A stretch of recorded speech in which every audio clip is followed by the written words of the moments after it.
there's nothing. I have no problem with the idea of different performances. It's the thing of going back to a performance that already exists. You know what I mean? If you change any little thing, I mean, it's disturbing. It really is. You're listening for something, and even if the mix changes, it makes it a little strange. Well, how do you feel about people taping Grateful Dead concerts and trading the tapes? Hey, when I'm done with it, it's there. Yeah, right.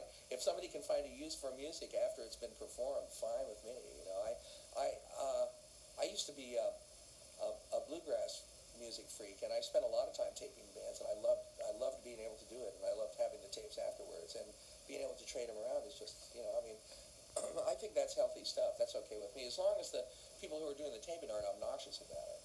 I mean, and I have to view it from that point of view, because at the worst, there's, somebody will complain that there's too much hassling for the best spots and that kind of stuff. I saw, as far as I'm concerned, those matters don't really happen to me experientially, but I hear about them. And if I hear that somebody in the audience is unnecessarily rude or copying an attitude of some kind, or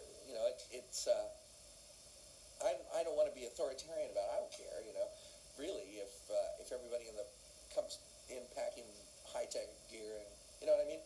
It's okay with me. It's the thing of that everybody who's doing it should just be aware of everybody else who's there. That's all.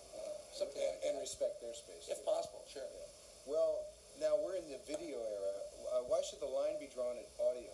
Why not allow video also? I haven't drawn it. I think that if the stuff is compact enough and it doesn't get in anybody's face, and the people are clever enough at sneaking it in or whatever, hey, it's fine with me. It's already being done. I've seen some pretty good handheld videos. Yeah, I know. I'm aware of that. It's okay with me. Another question I have is, how about releasing CDs of Choice Live Dead from the vault? I think it's a good possibility. That will happen sometime. But see, the thing is that this is the kind of, I mean, I don't have the time to do this kind of stuff. You know what I mean? And I also don't have the inclination. I mean, every time I hear myself in the past, I'm basically embarrassed.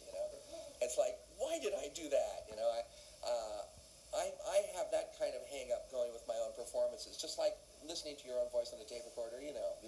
You don't want to be confronted with it, really. It's you already did it. It's over. It's like anything that happened in the past. So for me, I understand the value of it to people who are really, really feel that they have to have these performances, and if they want them that badly, hey, that's just fine. It's just the whole thing is farming this stuff out to people who are interested enough to do it. And because I don't want to have to deal with it. Right. Yeah, I understand that. Yeah. You can dig that, can't you? Sure about you the Grateful Dead, Bob Dylan, Tom Petty tour that we just finished. How did it go for you? What were the highlights? Well, I was dying. Other than that. Other than my decaying yell. Yes, right. The rest of it was pretty fun, if I remember correctly. But hey, shit, I'm still a little mushy. I mean, I'm not really totally together. Well, would you like to take that a little further? Like, for example, maybe have a Dead Dylan concert where the Dead are actually back up Dylan for a whole set? If we can get together and rehearse and stuff like that, that always makes me paranoid.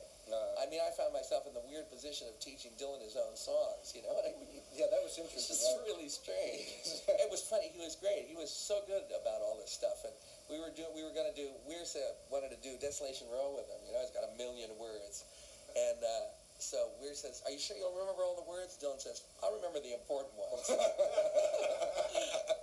He was really great. He really was. It was fun to do it. It was fun. Well, I don't know if you're aware of this, but right before he went on stage at the last show at RFK, he walked right out in the audience and started shaking hands. He said he wanted to check out the Deadheads, and he just walked right out in the audience. Well, I'm glad nobody heard him.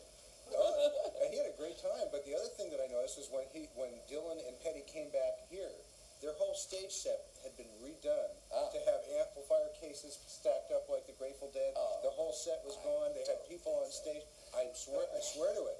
It was hysterical. It was a complete change.